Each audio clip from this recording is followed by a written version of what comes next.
A paz do Senhor, boa tarde.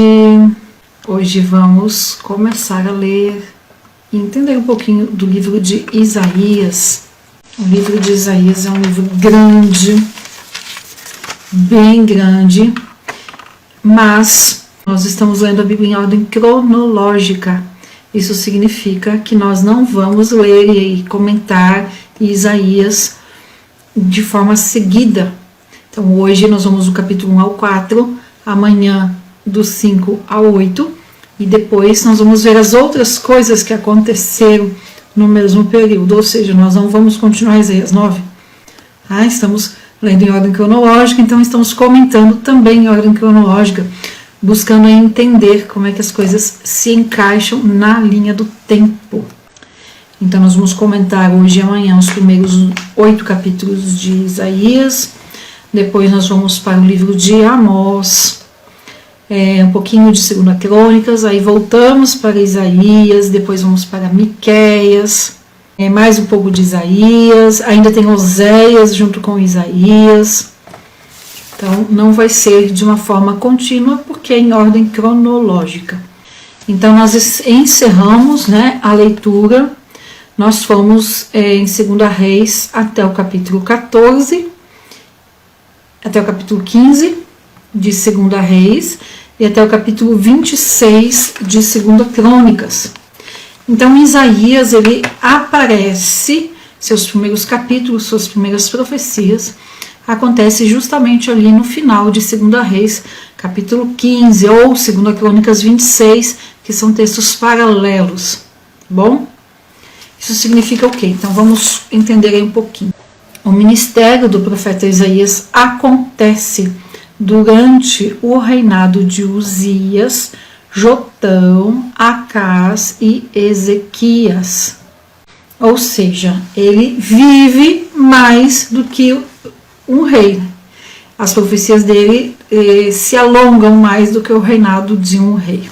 E para entender isso, nós precisamos da seguinte informação. A Bíblia não fala, mas os livros extrabíblicos falam que Isaías começou a profetizar aí com cerca de 15 anos e morreu com aproximadamente 85 anos. Isso significa que Isaías profetizou por um período longo de cerca e mais ou menos 70 anos. Então, ele começou a pregar no reinado de Uzias e ele foi até Ezequias. Ele cobriu então 4 reis. Então Isaías cobriu um período da história do reino de Judá, um período de 70 anos. É o finalzinho também do reino do norte. Então o reino do sul está do lado de cá, vendo o reino do norte cada vez pior.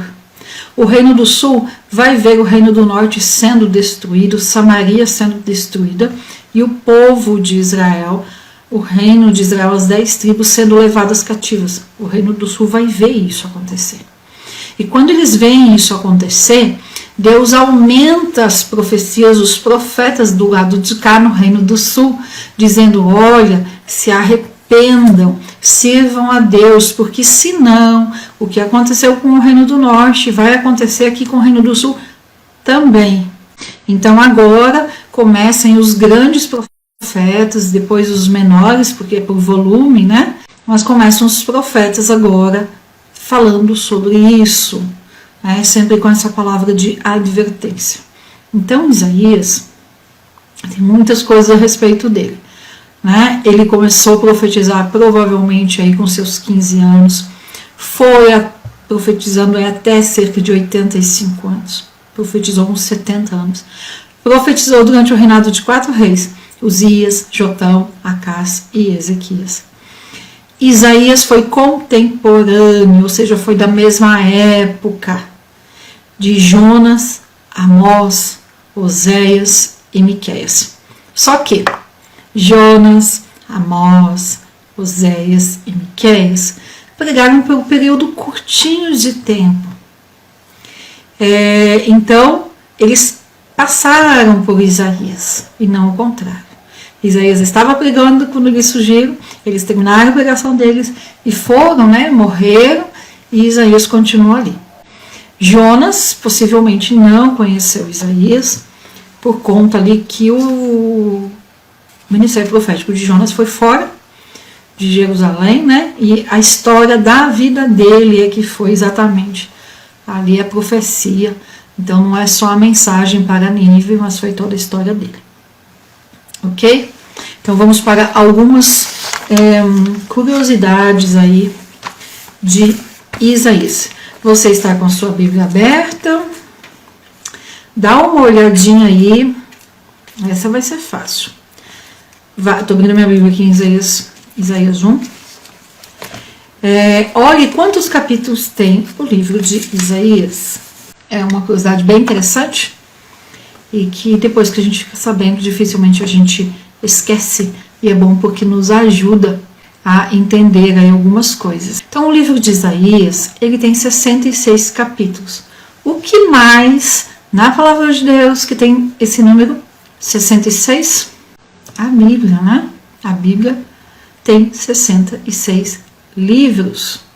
Então Isaías, ela é um livro conhecido como uma Bíblia em miniatura e tem algumas particularidades ali bem interessantes. Então, quando a gente pega, né, a Bíblia, o Velho Testamento tem 39 capítulos, o Novo Testamento tem 27.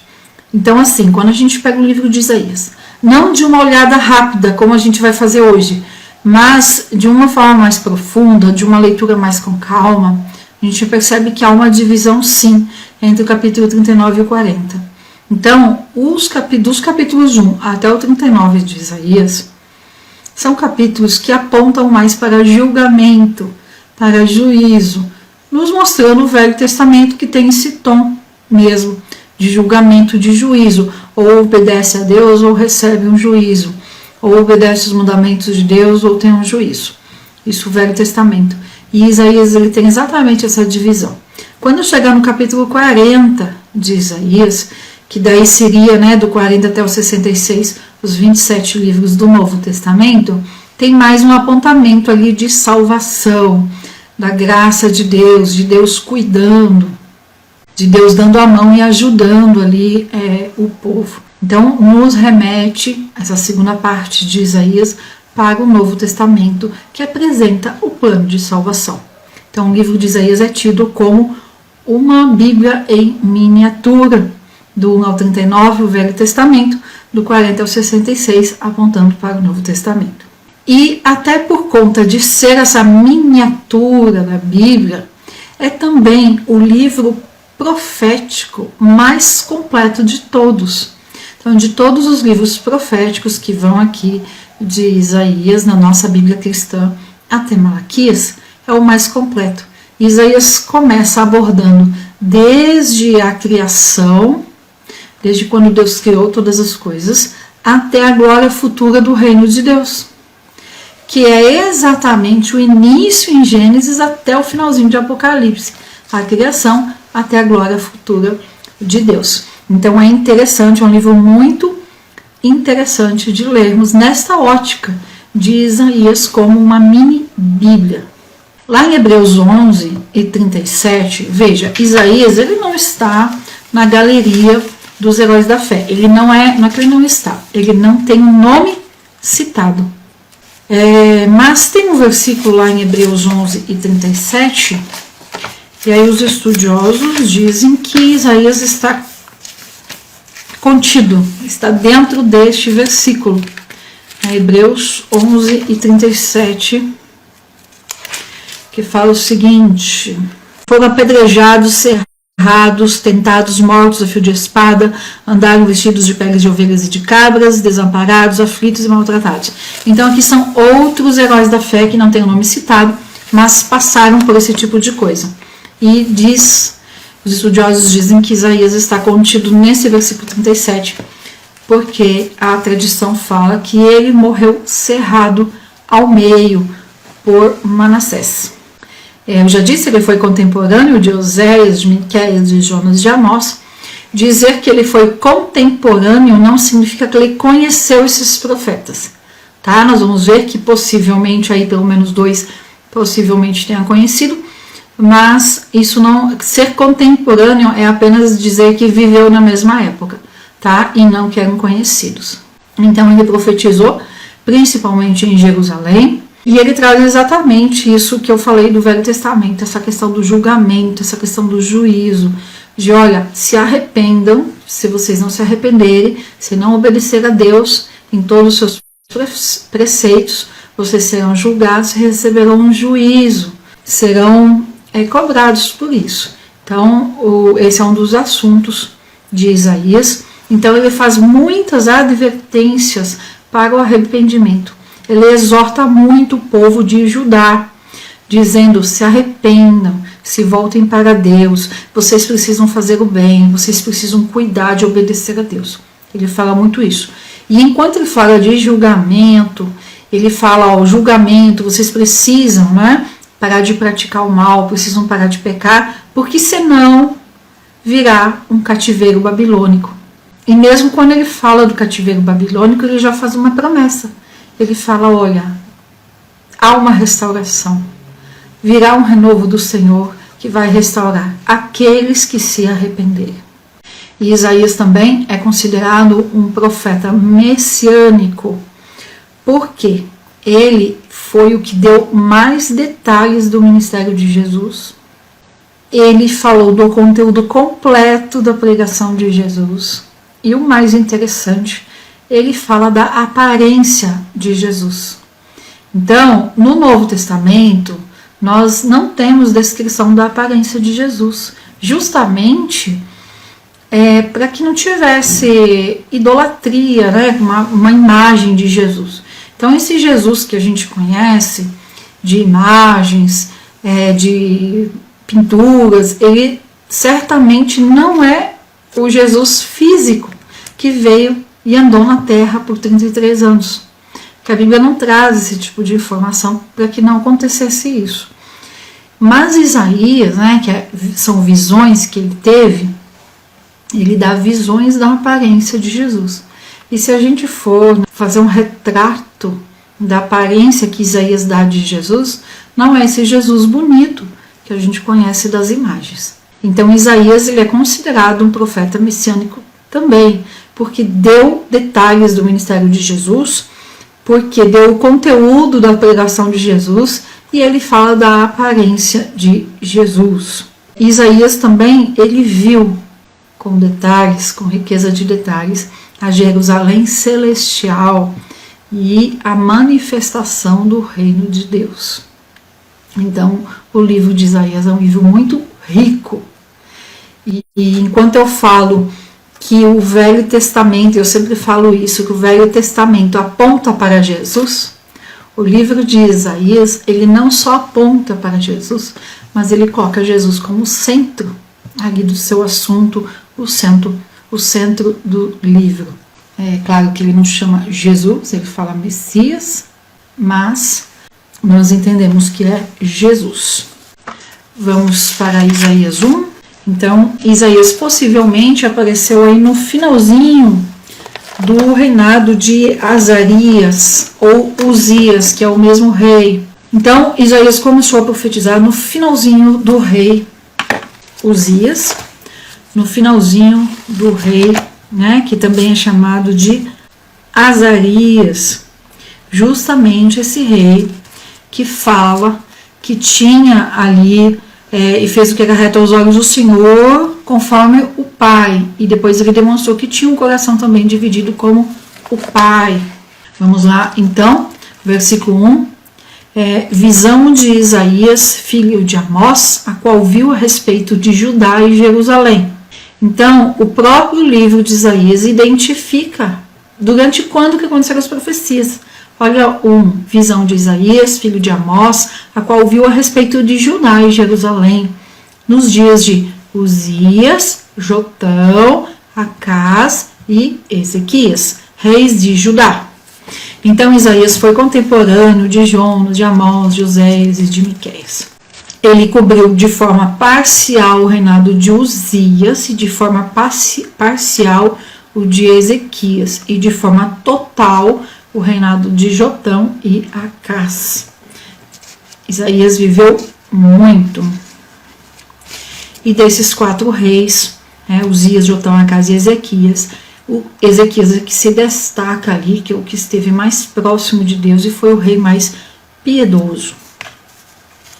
E aí aqui no capítulo 1, eu já li o versículo 1, e tem uma palavra muito triste aqui nesse primeiro capítulo, é uma palavra que a gente vê acontecendo também nos nossos tempos.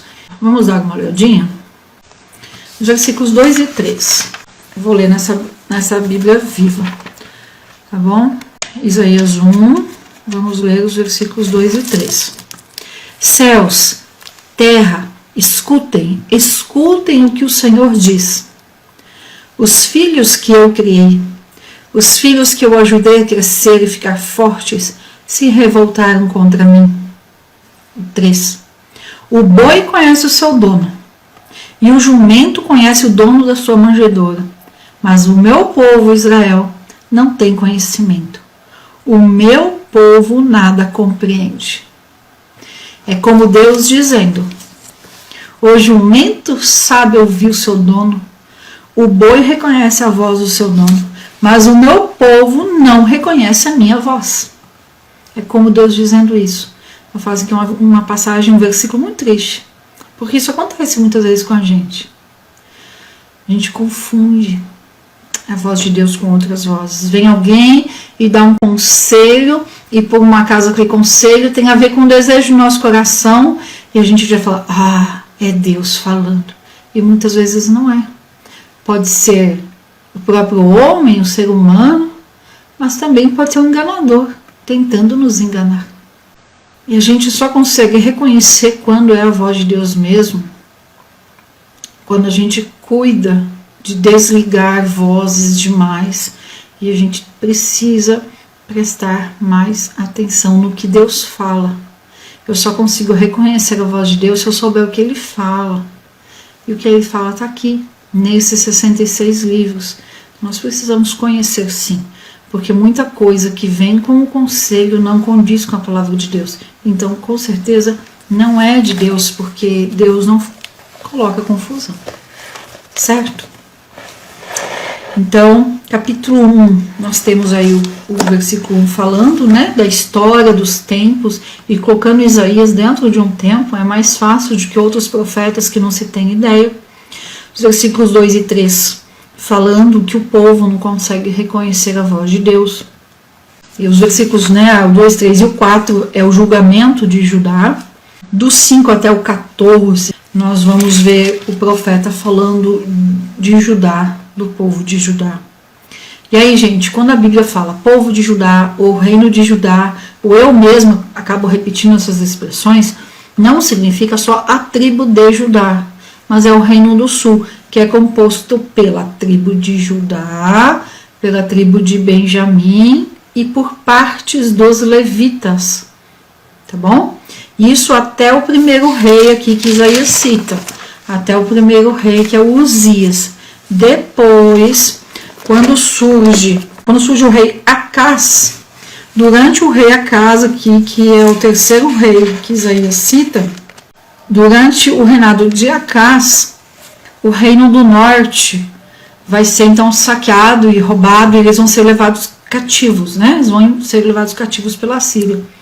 E aí muitos daqueles judeus do reino do norte, que são as outras 10 tribos, eles vão conseguir fugir durante o saque, durante a destruição do reino do norte, eles conseguem fugir, eles vêm se esconder aqui no reino do sul. Então tem, no bom português, uns gatos pingados de outras tribos vão surgir aqui durante o reinado de Acás. E mais para frente, nas profecias de Isaías, eu vou falar, olha, aqui possivelmente tem judeus de outras tribos, povo de Deus das outras tribos que vieram fugidos. Mas nesse momento, a profecia aqui no Isaías 1 é a tribo de Judá mais a de Benjamim, tá bom? Embora o texto cite só Judá. Porque Benjamim realmente é uma tribo muito pequenininha, e ela foi ali engolida, é englobada ali no termo reino de Judá. Então, do 5 ao 14, o profeta vai falar de uma Judá que é obediente. Mas que tristeza. Esse capítulo, o livro de Isaías, ele tem um tom triste.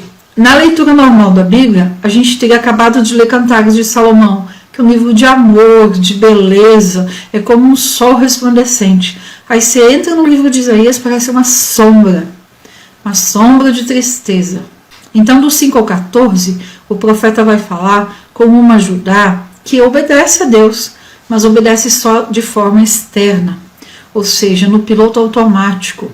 Faz as coisas religiosas no piloto automático, faz porque tem que fazer, faz para cumprir com uma rotina, mas não tem obediência de coração, não tem o que o profeta chama aqui de justiça interna. Vamos ler aqui? Vamos ver aqui, eu separei o versículo, vamos ver aqui o 14. As vossas luas novas e as vossas solenidades as aborrece a minha alma, já me são pesadas, já estou cansado de as suportar. Deus falando isso, né? E esse cansado aqui em hebraico é laha, ou algo assim, é a pronúncia, que tem a ver com desgostoso, sabe aquela coisa assim, cansei? E o 15, quando estendeis as vossas mãos, eu esconderei de vós os meus olhos, sim, quando multiplicais as vossas orações, eu não as ouvirei, porque as vossas mãos estão cheias de sangue. Foi do 5 ao 14, né, de uma obediência externa e não de coração. Do 16 em diante, nós vamos ver então Deus dando a solução. Deus aponta o pecado deles, Deus fala assim, olha, só externo, mas vocês precisam ter o coração também limpo. Então, do 16 em diante, ele vai falar sobre isso. Lavai-vos, purificai-vos, tirai a maldade das vossas obras diante dos meus olhos. Deixai de fazer o mal. Mas, muita gente fala, né, que não pratica o mal e acha que está tudo bem. Mas o que a Bíblia nos ensina? Não adianta só eu não fazer o mal. Se eu não faço o mal, mas também não faço o bem, eu estou pecando do mesmo jeito. Não fazer nada também é pecado. Ficar neutro, né? Ficar em cima do muro, não são posições que a Bíblia nos ensina. A Bíblia condena. Tudo que é no meio do caminho, né? Morno, em cima do muro, neutro, nem lá nem cá. Tudo isso são posições que a Bíblia não aprova. Então, não adianta eu não fazer nada. Não adianta eu não fazer o mal. Eu tenho que fazer o bem. Se eu não fazer o mal, mas deixo de fazer o bem, eu estou pecando do mesmo jeito. Lá em Tiago nós vamos ler sobre o pecado da omissão, por exemplo. Não fazer o bem que eu sei que precisa ser feito, eu estou pecando, o pecado da omissão. Então, aqui o versículo 16 fala, deixar de fazer o mal. Mas não é suficiente deixar de fazer o mal. Eu tenho que parar de fazer o mal e fazer o bem. E era isso que Deus queria do povo de Judá. Que eles parassem de fazer o mal e começassem a fazer o bem. Então no 17 fala isso. Aprendei a praticar o bem. Procurai o que é justo, ajudai o oprimido, fazer justiça ao órfão, tratai da causa das viúvas. Vinde então e me questione. Ainda que os vossos pecados sejam como a escarlata, eles se tornarão brancos como a neve. Ainda que sejam vermelhos como o carmesim, se tornarão como a branca lã. E é Deus falando isso. Deus falando o quê? De perdão, de conserto. Mas para isso o povo precisava de deixar o mal de lado e começar a praticar o bem.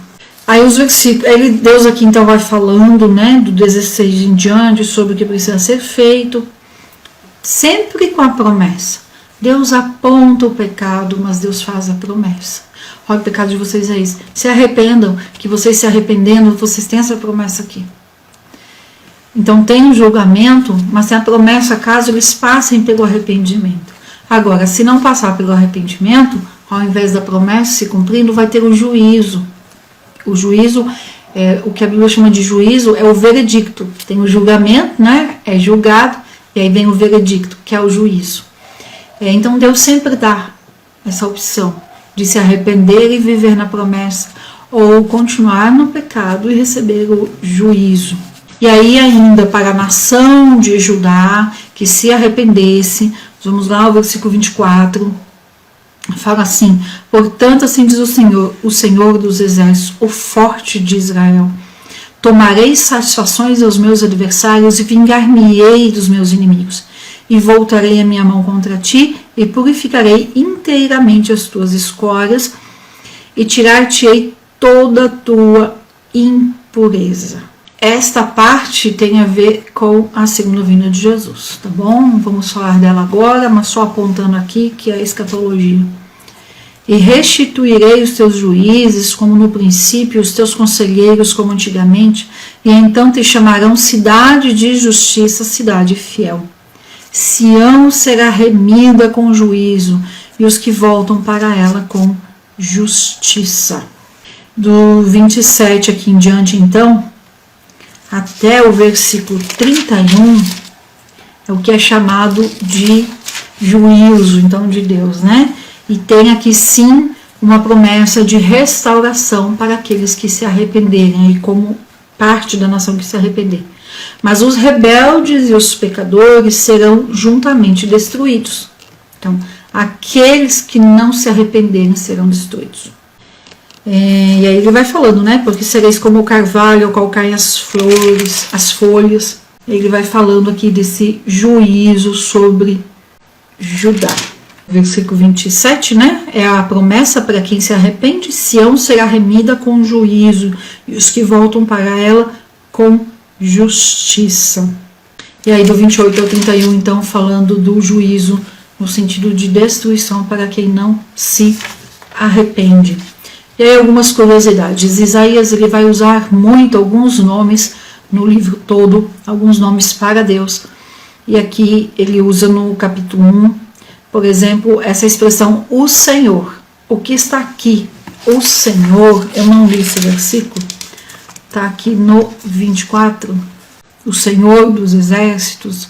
Aqui no capítulo, no versículo 24, tem várias dessas expressões, né? Tem o Senhor dos exércitos, o forte de Israel. Né? Essas três expressões. Essas três expressões juntas, né? Elas estão apontando ali para o dia.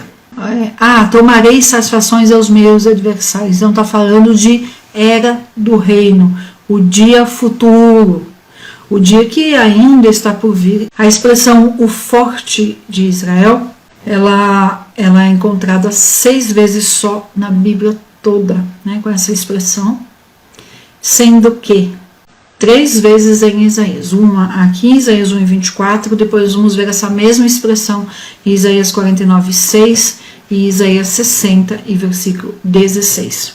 Deus dos exércitos é uma expressão mais conhecida, e esse o Senhor que está aqui também já é uma expressão mais conhecida da gente, mas especificamente o forte de Israel são só 6 vezes na Bíblia toda. O capítulo 1, e é o capítulo que a gente acaba falando um pouco mais, porque ele é mais, ele vai dar o tom para os outros capítulos, né?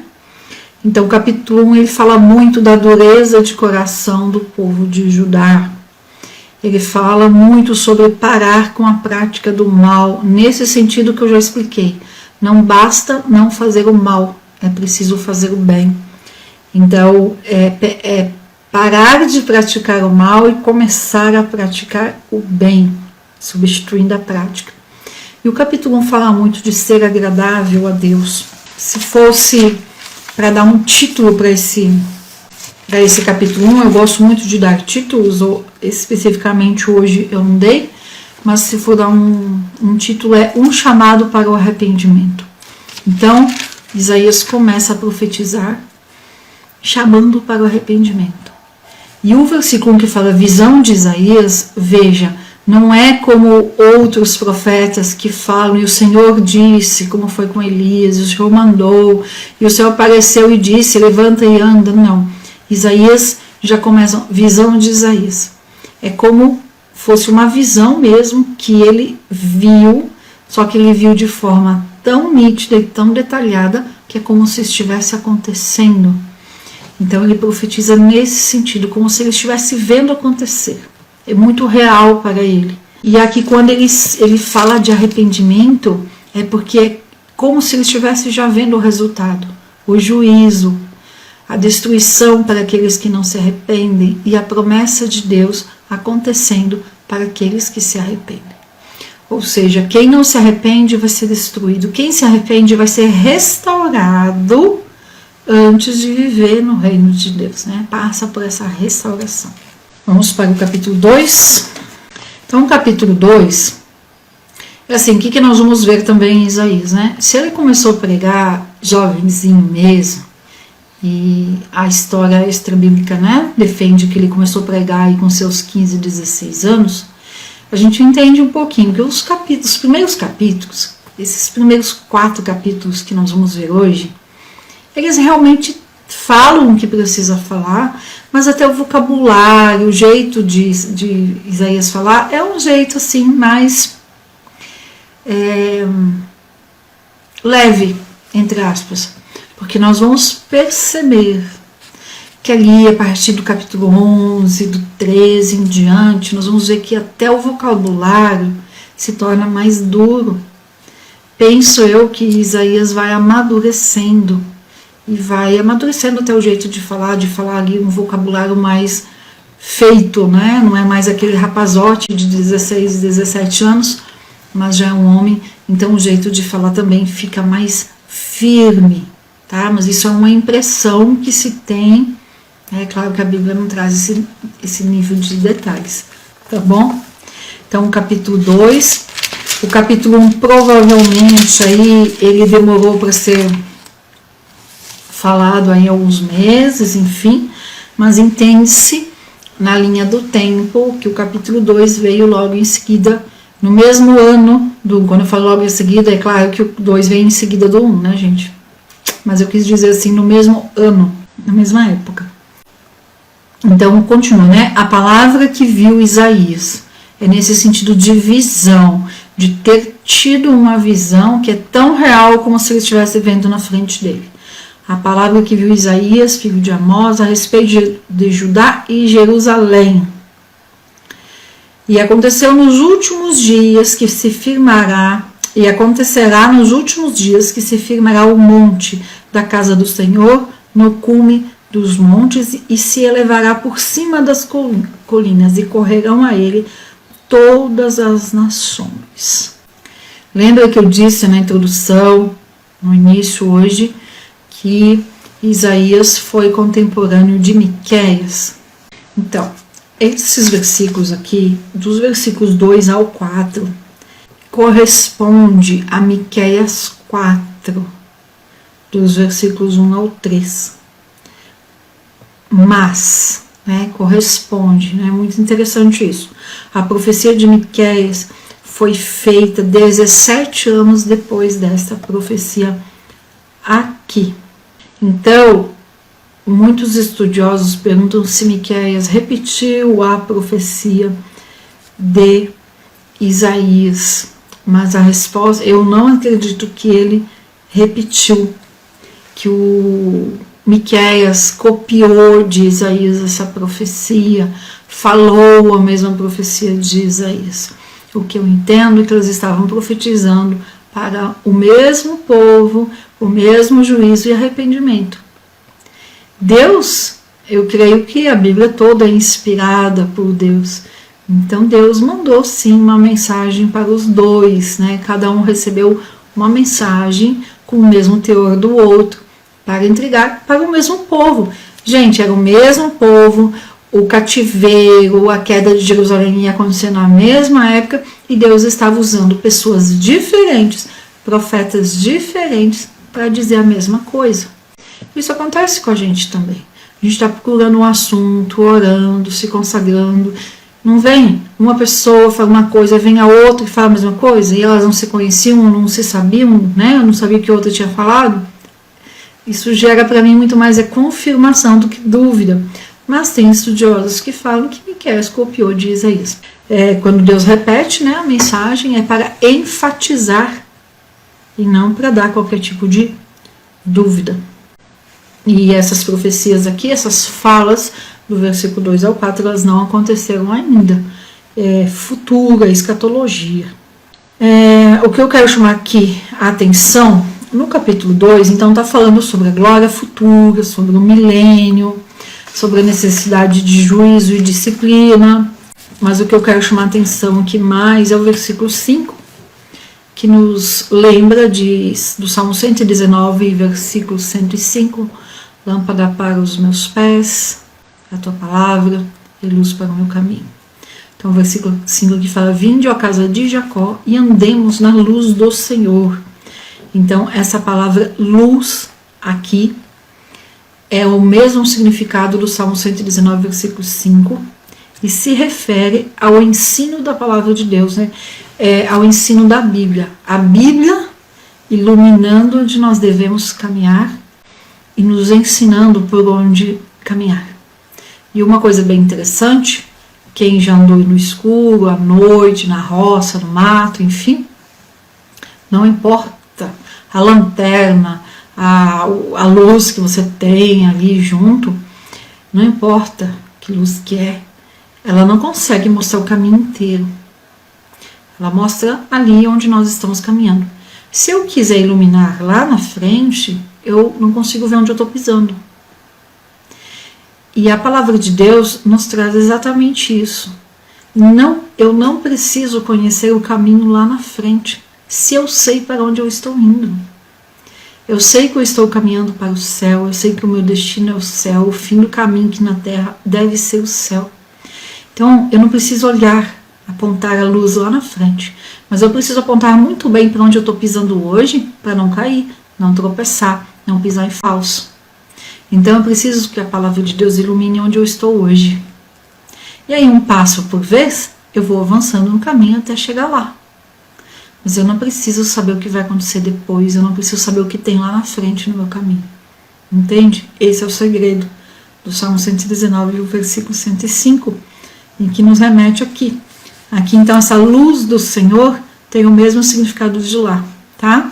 De ensino da Bíblia.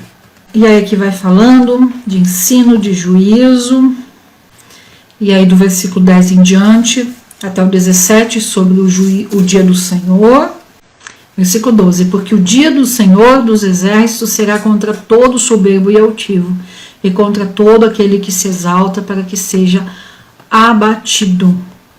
Versículo 13, e contra todos os cedros do Líbano, altos e sublimes, e contra todos os carvalhos de Bazã, e contra todas as montanhas altas, e contra todas as colinas elevadas, e contra toda a torre alta, e contra todo o muro forte, e contra todos os navios de Tarsis, e contra todas as pinturas apreciadas.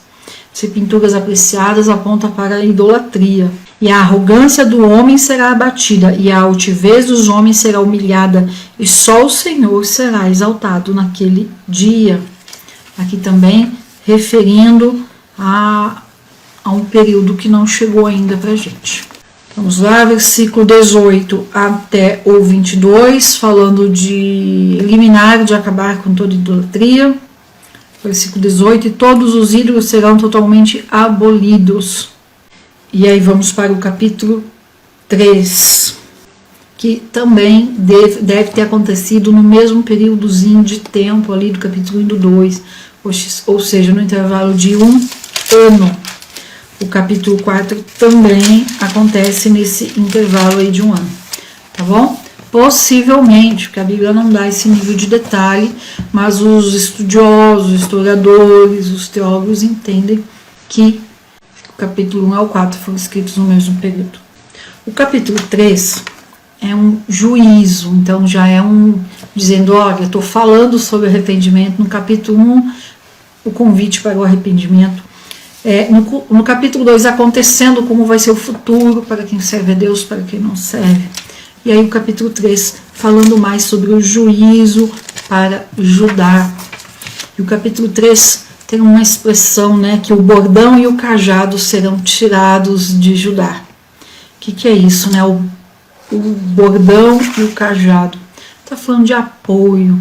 O bordão ali, o cajado, um é para o pastor de ovelhas ali se apoiar para caminhar nos pastos, e o outro ali que serve para dar uma guiada, para tirar alguma coisa que está atrapalhando. Então o bordão e o cajado serão tirados. Capítulo 13 então, versículo 1. Porque eis que o Senhor dos exércitos, retirará de Jerusalém e de Judá o bordão e o cajado, e todo o sustento de pão e todo o sustento de água. Falando aqui, né, de um tempo específico de muita fome. E esse capítulo 3 especificamente, ele vai acontecer então cerca de 140 a 150 anos depois. No livro de Isaías, ele tem muita coisa que aconteceu imediatamente aqui, enquanto Isaías ainda estava profetizando. Tem coisas aqui que se remete a, né, que a gente fala de escatologia, para entender que é um tempo que ainda não chegou. E também tem coisas que é futuro, mas era futuro do tempo de Isaías, ou seja, agora para nós já aconteceu. Então o capítulo 3 era um tempo futuro para Isaías, para Judá, que estava recebendo a profecia, mas para nós já aconteceu. Então o capítulo 3, ele vai tratar, ele vai citar o cativeiro, o tempo da Babilônia, que a Babilônia vem, destrói Jerusalém e leva o povo cativo. E isso acontece aí cerca de 140 a 150 anos depois dessa profecia. Porque eis que o Senhor dos exércitos, retirará de Jerusalém e de Judá o bordão e o cajado, todo o sustento de pão e todo o sustento de água. A fome que eles passariam ali. O versículo 2, o valente, o homem de guerra, o juiz, o profeta, o adivinho, o ancião, o capitão de 50, e aí ele cita aqui várias coisas. Dar-lhe-eis crianças por príncipes e meninos de peito governarão sobre eles. Aqui Isaías está se referindo que os reis que iam governar seriam cada vez mais jovens, sem experiência e sem condições, né? E nós vemos que os reis de Judá, dessa segunda parte aqui em diante, são realmente muito jovens. Olha só. Nós temos aqui, né, Ezequias tinha 25 anos quando começou a reinar. Depois de Ezequias nós temos Joacás mais embaixo. Joacás tinha só 23 anos. Depois Joaquim tinha 18. Manassés tinha 12 anos quando se tornou rei. E Josias, um rei aqui também, que obviamente não foi no tempo de Isaías, foi depois. Josias tinha somente 8 anos quando começou a reinar. Então a gente vê que esse versículo começou a acontecer aí pouco tempo depois. E o povo será oprimido, um será contra o outro, cada qual contra o seu próximo. O menino se atreverá contra o idoso e o vil contra o nobre. E aí ele vai citando aqui tudo o que vai acontecer com o povo de Judá, com o juízo. Tudo o que? Apontando para o juízo, apontando para o que seria o cativeiro. Vamos ver aqui o versículo 16. Olha que interessante. Diz ainda mais o Senhor: porquanto as filhas do Sião se ensoberbecem e andam com o pescoço erguido, e os olhos impudentes, quando andam, como que vão dançando e fazendo tilintar com os seus pés. Então essas filhas de Sião, quando cita aqui em Isaías Sião, está se referindo à cidade de Jerusalém. Nós precisamos ler com muita atenção. E é aí que muitos estudiosos, né, acabam se atrapalhando um pouquinho. Porque tem versículos que a gente pode dizer, esse versículo aqui aponta para o fim, né, para a escatologia. Só que a gente vai ver na história e já aconteceu. Como esses versículos, esse capítulo 3 aqui. Ele aconteceu, né, ele aponta ali para o cativeiro de Judá. Mas no próprio capítulo 3, como eu disse, já aconteceu, ele também tem alguns pouquinhos versículos que apontam para um futuro que ainda não aconteceu. Vamos continuar aqui que daí a gente já chega lá, tá bom? Então o versículo 16, ele está falando, né, de mulheres ali em Jerusalém que se achavam, mulheres orgulhosas, mulheres ali que andam com o pescoço erguido. Ou seja, elas eram descaradas, esse é o melhor termo, elas não tinham pudor nenhum e elas andavam chamando a atenção dos homens. E o Senhor fala, né? Portanto, o Senhor fará tinhosa a cabeça das filhas de Sião e o Senhor descobrirá as suas vergonhas. E isso vai acontecer quando Jerusalém for tomada e destruída. Tá? Elas vão ser ali levadas como mulheres cativas, mulheres ali de guerra, né? Prisioneiras de guerra, e elas vão perder todo esse orgulho e tudo isso daqui. Naquele dia tirará o Senhor o enfeite dos anéis, dos tornozelos e as coifes, os seus adornos em forma de lua, os colares, os braceletes, tudo aquilo que Deus está falando. E o versículo 20, as roupas de festa, os mantos, os chales. E o versículo 23, os espelhos e os finos linhos, os capuzes e os véus. E tudo isso aconteceu. Nós vamos ver isso aqui acontecendo, tá? Daqui a pouco, lá em Reis, 2 Reis, nós vamos ver parte disso aqui acontecendo. Nós vamos ver quando o povo é levado cativo, as mulheres perdendo exatamente isso aqui. Como eu disse, aí cerca de 140, 150 anos depois. Muito triste. Isaías é um livro triste por ver o que já aconteceu, porque o povo de Judá não se arrependeu e por ver que muita coisa está se repetindo nos nossos dias. Versículo 25. Os teus homens cairão à espada e os teus valentes na guerra, e as tuas portas gemerão e se enlutarão, e ela desolada se assentará na terra. Bom, daí a gente já entra no capítulo 4, né? Esse finalzinho aqui, o versículo 26, então, ele aponta ali para a segunda vinda de Jesus. Aí esse aí, o se assentará na terra, isso ainda não aconteceu. Aí isso sim, apontando ali para os tempos do fim. Aqui especificamente apontando para a segunda vinda de Jesus, tá bom? O versículo 25 e 26 de Isaías 3. Mas até o 24, no tempo de Isaías, era uma profecia de futuro, mas é um futuro que para nós já aconteceu. Aconteceu aí cerca de 140, 150 anos depois, no cativeiro de Judá.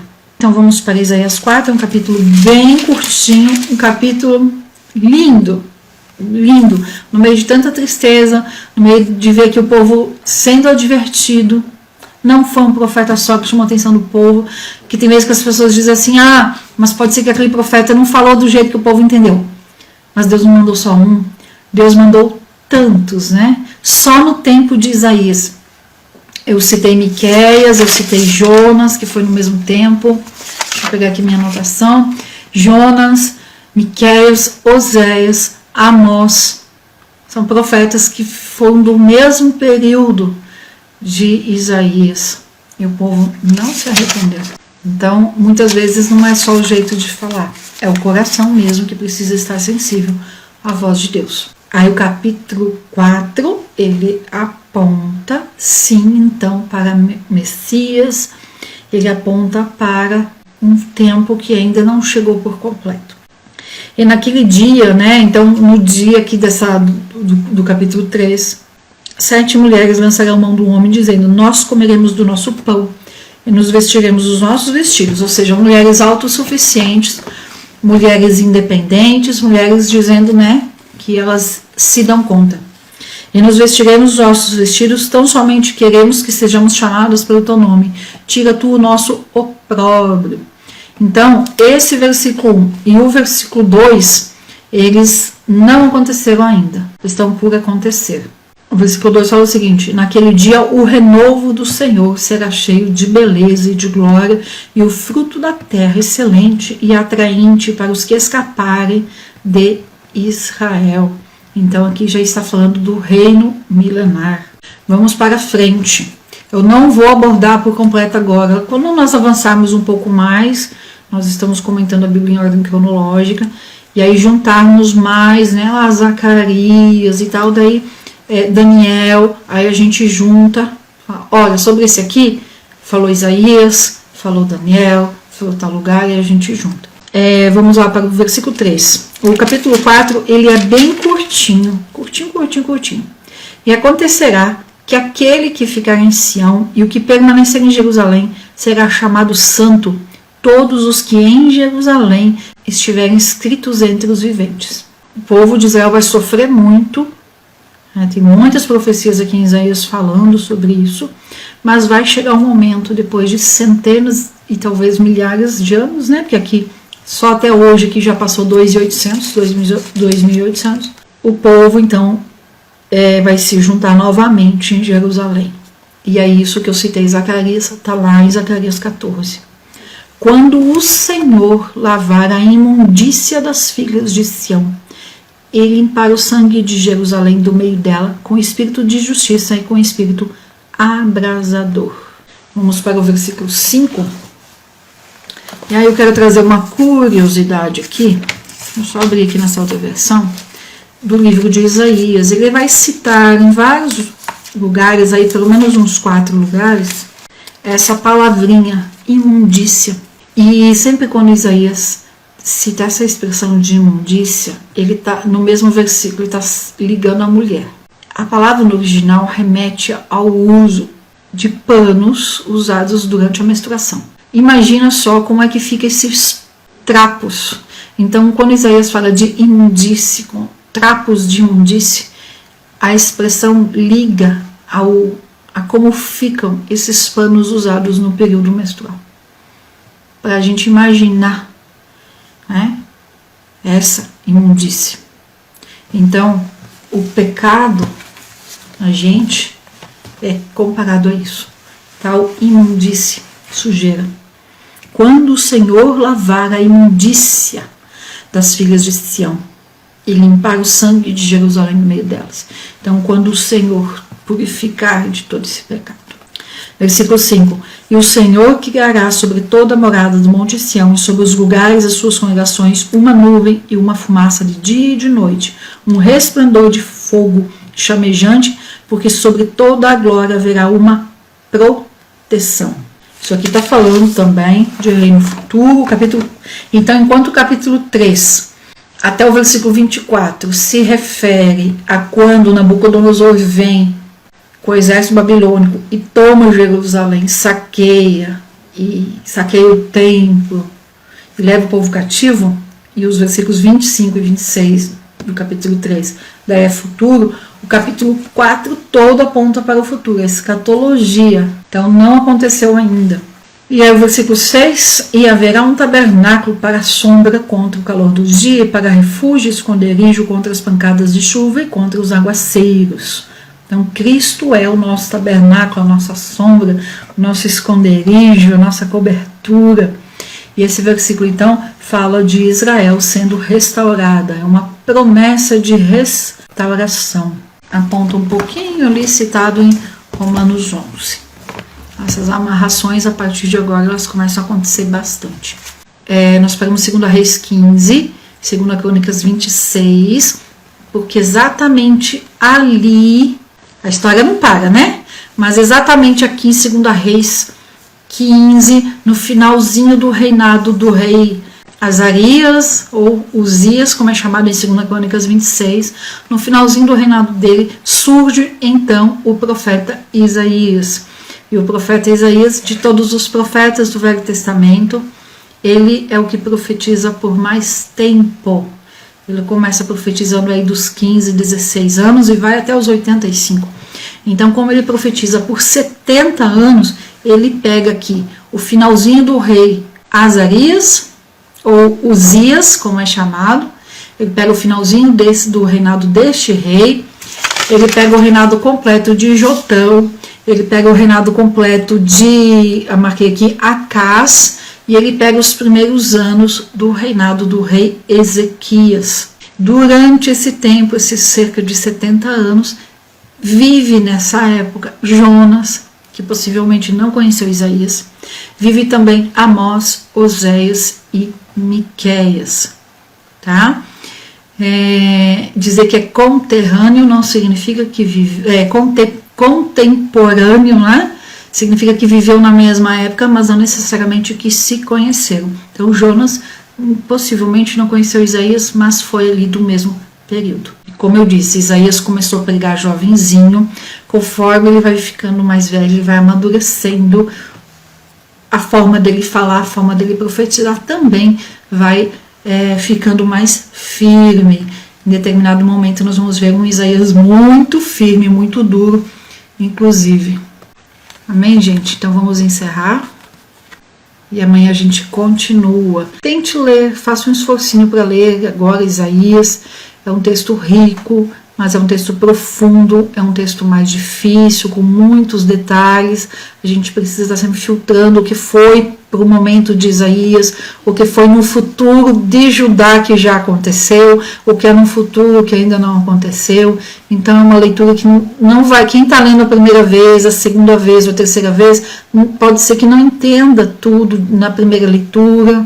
Mas assim, não se deixe parar porque não está entendendo tudo. Continua. O que entendeu, entendeu. O que não entendeu, fica para a próxima vez. Não se prenda numa exigência de querer entender da primeira vez. Continua, que Deus aos poucos vai abrindo a mente e a gente vai entendendo mais. Tá bom? Deus abençoe, excelente dia e até amanhã.